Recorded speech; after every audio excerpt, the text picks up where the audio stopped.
السلام عليكم ورحمة الله وبركاته. كسر هذا تحنين جوانا جالسين ملا هون كسر قاعدنا هاليه مسلمين وقاتل جوانا جالسين ملا الدنيا ده واحد بدن كبدله مقال كنا ما توحن كقالنا جوان جالسين ملا وقاتل نكمل الرجل وفضل قبل المسلمين تمر كلاجي ما دنيا محمد صلى الله عليه وسلم يا بكر صديق وقف كاستحاده وفضل قبل المسلمين أنا عمر بن الخطاب عمر بن محمد صلى الله عليه وسلم يقولي هدي أنا قداش ونبي تشير لها عمر بن الخطاب أيوهان لها soo kalne maxamed sallallahu alayhi wasallam wuxuu leeyahay markay timaado arrimaha diinta qofka ugu adaga diinta ku dhagan waa Umar ibn al-Khattab waxaana maxamed sallallahu alayhi wasallam Umar ku yiri hadii aad wada mar soo shaytaanku takalaayo mara macna shaytaanka ayaa ka baqa Umar mar saxaabiga Abdullah ibn Mas'ud lagu magacaabo ilaa ka raal noqday oo sifin Umar ibn al-Khattab wuxuu leeyahay soo islaamida Umar ibn al-Khattab waxa ay furasho markuu soo jiroodina waxa ahayd guul xukunkiisina wuxuu ahaa naxariis iyo raxmad hadaba go'aanada Umar ibn al-Khattab qaatay intuu noolaa go'aanada farbadan oo geesin malaayo qaatay hal muuqaal aan kuma soo koobi karno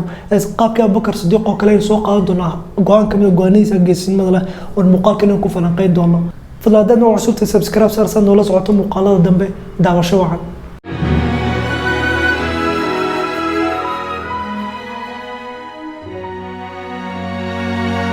muuqaalkan hore taxanaan waxaan kaga hadalnaa Abu Bakar Sidiq oo labadii sano Abu Bakar Sidiq radiyallahu anhu tilnay laba ciidan u kala dara labadii dawladood waqtiga ugu wada badnaa Furus iyo soo kala Rum dagaal kooban ay la galaan muslimiintu waqtigii Abu Bakar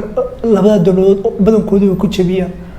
laba sano kadib xukunkii Abu Bakar ilaa ka noqday geeriyooday waxaana khaliifka muslimiinta noqday Umar ibn Khattab oo dhameystira goobaha ay muslimiintu dagaalada kaga jireen waqtigiisina waxa muslimiintu furtaan dhulka Sham Masar iyo sidoo kale badankii dhulka ay ka tilinaysa dawladda Furus hadaba 17 sanadii hijriyada ay Umar ibn Khattab go'aankan muuqaalkan kaga doonay geesinimo lahu qaata oo ahayd joojinta furashooyinka inuu hakiyo ciidamadii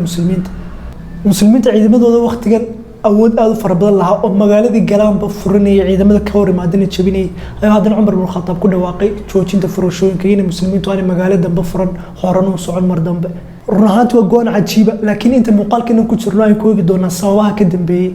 dhammaadkii sanadii 16aad hijriyada Umar ibn Khattab la ka noqday wuxuu goobjoog ahaa u arkay ciidamadii muslimiinta oo dagaal adag la galay ciidamadii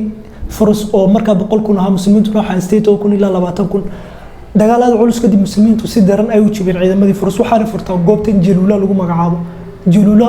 oo ahayd meesha khaznadii dahabka iyo maalkii iyo hantidii dhammayd dawladda Furus yaaleen muslimiintuna qadaaymaad fara badan ay gacanta ku dhigeen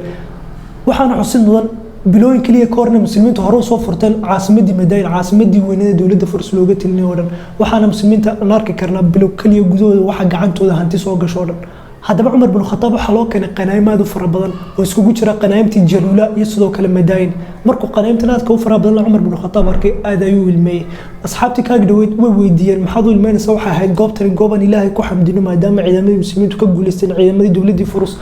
magaalooyinka farabadan furteen qanaayimada farabadan muslimiinta soo gashay waxa ahayd goobtan gooban Ilaahay ku xamdino laakiin Umar ibn Khattab dhinac kale ayuu eegayay waxaanu dhahay waxaan ka baqay dunida farabadan ee ciidamada muslimiinta iyo shacabka muslimiinta gacantooda soo gashay inay dhaxdooda tartan ka abuurto fitnaysana dhibaatooyin badan oo horseedo waxa soo kale aad uga cabsi qabeen muslimiinta dhanka Furus tagtay ay qusuurtaadka waaweyn ku mashquulaan jihaadka سادرت عمر بن الخطاب قانا حقاتي سندي توديتو نادي هجريده انو جوجو ciidamada muslimiinta oo aan mar dambe hore sii socon magaalooyin dambe furan maadaama qanaayimada farabadan iyo hantiyaadu farabadan gacanta muslimiinta soo gashay inta ka badanna wuxuu ka cabsaday in muslimiintu fitnoobaan Umar bin Khattab la karan wuxuu ka soo baxay madrasadii Maxamed sallallahu alayhi wasallam waxaanu ogaa dunida farabadan qofka gacantiisa gasho in halii karto saadarteed halkaas uu ku ekeeyay ciidamada muslimiinta inaan magaalada dambe furan wuxuu soo kale Umar bin Khattab maqlay Maxamed sallallahu alayhi wasallam asxaabtiisa kula idin kama baqay faqrinta noloshiina ka arsan laakiin waxaan idin ka baqay in dunida gacantiina soo gasho oo ku tartantaan soo kuwii hore ugu tartamaan kuna halaagsantaan sida kuwii idin ka horeeyay ugu halaagsameen Maxamed sallallahu alayhi wasallam wuxuu ka baqay in muslimiinta iyo ummadiisa lagu imtixaamo maalada farabadan laakiin faqri marnaba uga baqaynin hadaba Umar bin Khattab hadalladaas oo si fudud kuma dhaafin oo dhamaantood ku dhaqmay inagu waxaan niraana qalbigeena dunida kuma jirto laakiin ficil ahaan nagama muuqato laakiin Umar bin Khattab hadalladaas uu maqlay waanu ku dhaqmay sidii taayba qalbigiisana dunida uu ka saaray soo kale Umar bin Khattab wuxuu joogay maalintii Xunayn ee muslimiintu guuleysteen oo qanaayimtaadu ka far badan soo gashay gacantooda oo Maxamed sallallahu alayhi wasallam qanaayimta markuu qaybiyay sidii qof aan faqri ka baqaynin Maxamed sallallahu alayhi wasallam faqri kama baqi jirin qanaayimtiina sida u dhameyd ciidamadu uu qaybiyay soo hal shayna kala hadhin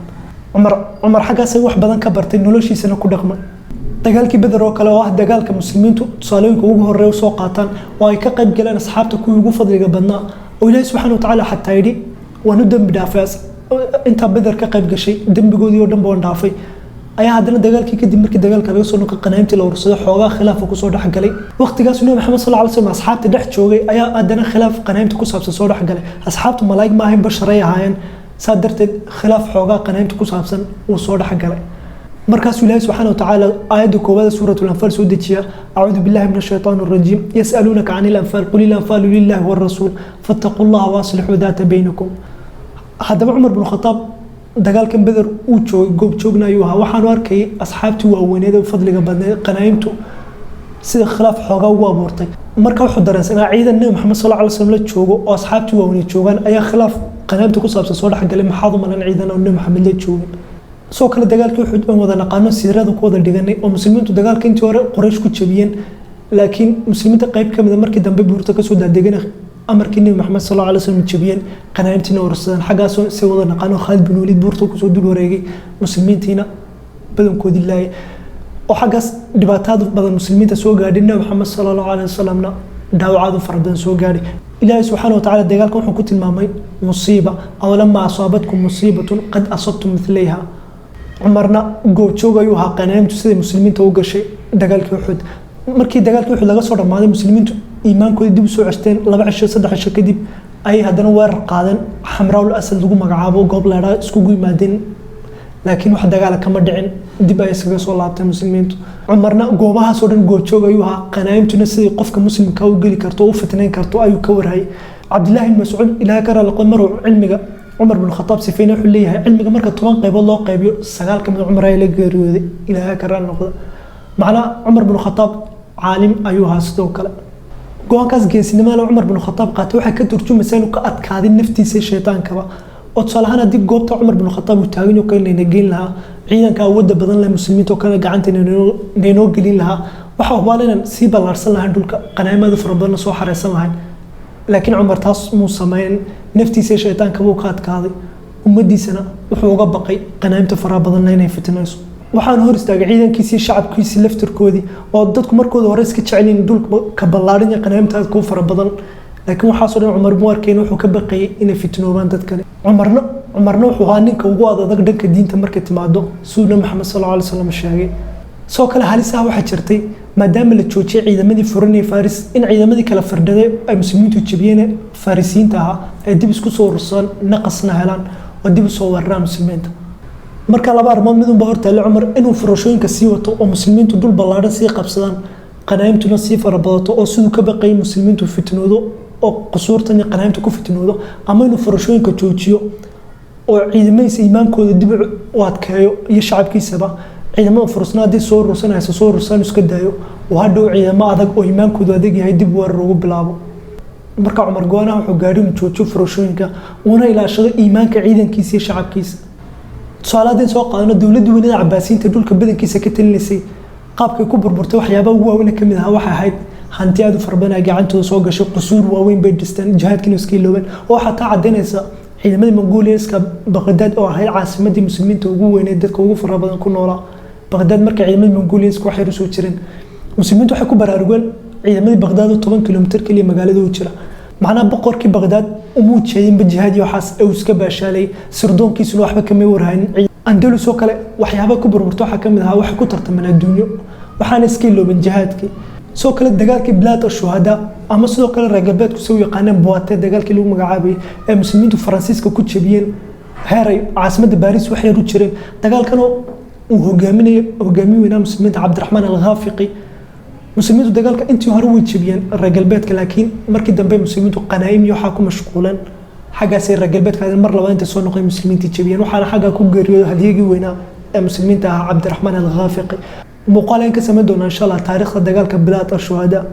marka Umar mar walba wuxuu door bidiyay inuu ka taliyo dawlad yar oo ciidankeedii shacabkeedii iimaankooda buuxo intuu ka talnaa dawlad ballaaran oo ciidankeeda qanaamiyo duni badan xambaarsan yihiin hadhowna si fudud loo soo jebiyo waqti xaadirkan dhulka islaamka haddana aynu ma jiro dhulalka islaamka dhul oo haysto faqriyo dhaqaale xumo haysto laakiin iimaan yari ayaa haysato iyo maamul xumo dhulka muslimiintu ku nool yihiin Ilaahay ayaa qani ka dhigay badankooda Umar ibn Khattab markuu casilay Khalid bin Walid oo uu ku kalsoonaa hogaaminimadiisa tacticoyinkiisa military laakiin haddana uu casilay oo wuxuu dhahay waxaan ka baqayn dadku ku fitnoobaan oo isaga tala saartaan